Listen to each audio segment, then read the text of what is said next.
really excited to talk to you guys about what y'all actually do, and about your rescues and all of that. So, you know, we know that you guys are from the Florida team. Yes. Orlando, I guess. And so talk about a little bit about what y'all do out there in Florida, as far as like rescues go.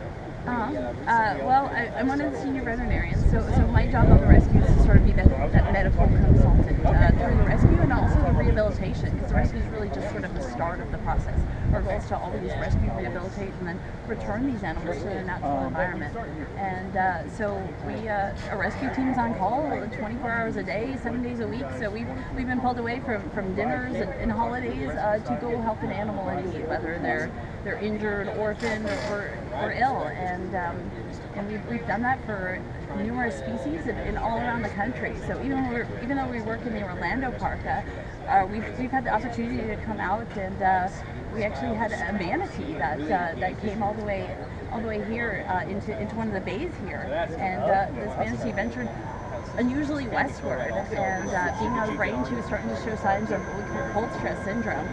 So deemed that he needed to be rescued, and we get to work with our Civil San Antonio team and sort of talk them through and send out labor, how to rehabilitate a manatee. We send recipes for gruel and how to grab blood from them and things like that. They don't usually work on manatees.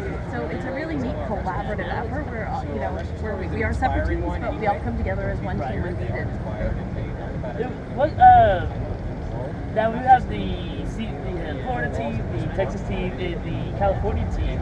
Are there, y'all rescue the same type of animals, but do you find you tend to rescue a certain animal in one area versus another area? Yeah, so, we'll rescue any animal in need. And all our parks have done different types. So in the Florida park or the Orlando park, we do a lot of dolphins, we do a lot of manatees, we do a lot of small whales, and then birds and turtles, sea turtles. Texas has a mixture of everything. They got the birds, they got the turtles, they got the manatees every once in a while, and they've got the dolphins. And then California has large whale. They do a lot of large whale disentanglement. They've got turtles.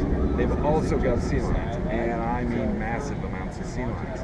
The thing about SeaWorld's rescue team is, when needed, we can operate throughout all of the U.S.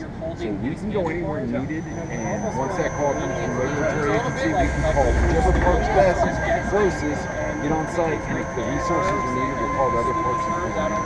Awesome. So your mission is to rescue, rehabilitate, and return. So how do you make that determination about once you rescue them, who gets the most treatment and who actually is able to get returned? So everything goes step by step. The first step's to rescue. Right. We will get out, we'll rescue.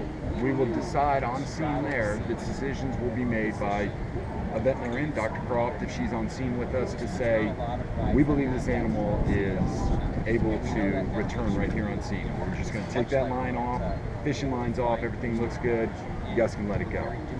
We'll call our regulatory agencies and say, this is our veterinarian's decision.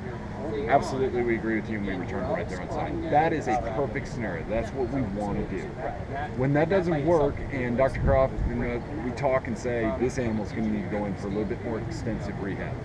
Then the animal will come back to SeaWorld. At that point, Dr. Croft and the medical teams and our rehab teams will work together to rehab them. And when they get to the point that we feel that they're ready to be returned, then we call the regulatory agency and say, here's our disposition. We feel this animal's ready to go back out. And each species has a different line of how it works. In our manatees, we talk with FWC and MRP and we tell them here's where we're at, and we get a time and a place, and we will return it. With a cetacean, it goes through National Marine Fisheries Services, and National Marine Fisheries Services will go through a process where SeaWorld does not have a say in it.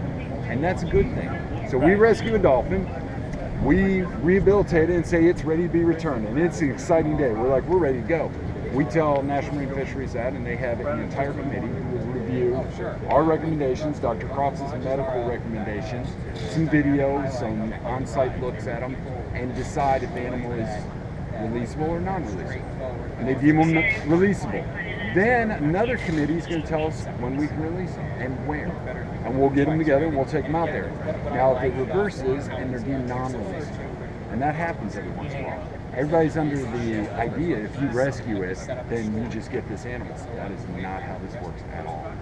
They have a committee that will sit down and decide who's best for quality of care in life for the rest of the time, and then care and custody to that facility.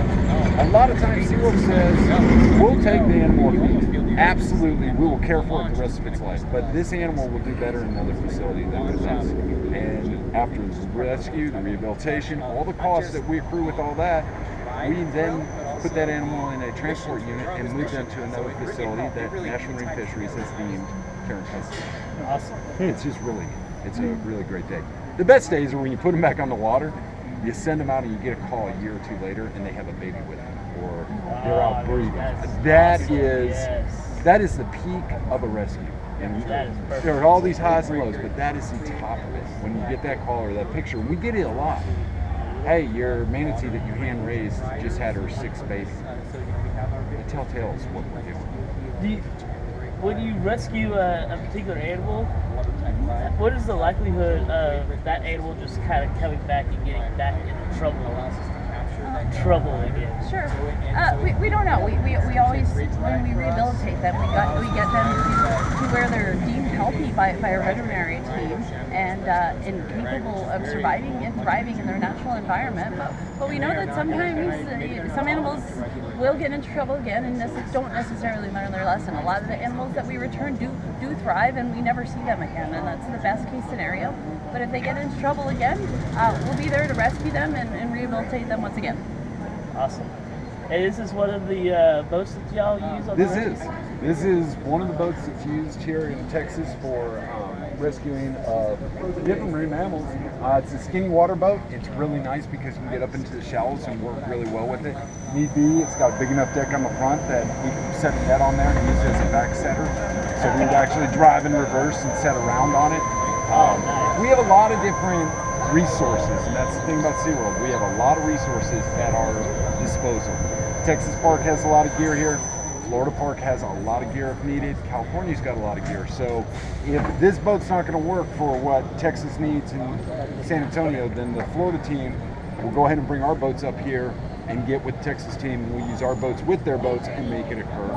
We also work with Texas Marine Mammal Stranding Network. We have a great partnership with them, and they've got a lot of resources.